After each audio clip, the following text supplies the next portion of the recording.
com està a Prades, aquí en el Baix Camp, i ja tens totalment paisatge nevat, i tu mateix nevat, Agustí? Portes moltes hores aquí patint fred, Doncs no creguis, molt de fred no en feia fins ara que ha començat a fer bastant de vent i això sí que reforça aquesta sensació de fred, perquè hem mirat fa un moment el termòmetre i estàvem a -1, -2 sota 0, que tampoc és un fred exagerat. De neu, molta, ho podeu veure aquí a la plaça Major, més de 10 centímetres de neu, i ho podeu veure molt amb un banc de la plaça.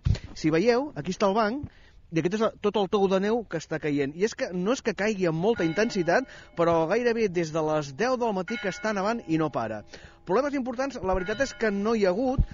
S'ha de circular amb molta precaució. Hi ha 6 carreteres on és obligatori circular amb cadenes, però això sí, amb la baixada de temperatures, la neu es convertirà en gel i es demana molta precaució perquè realment les carreteres estaran perilloses. A part d'això, les imatges bucòliques de sempre quan neva i en llocs on no és tan habitual, encara que a Prades sí que ja és una mica habitual que nevi. Continua nevant, ho continua fent ara amb una mica més de força, i el fred amb el vent que s'està intensificant, Déu-n'hi-do. S'haurà d'estar, gràcies Agustí, s'haurà d'estar molt al cas del tema del vent a les comarques del sud, i demà probablement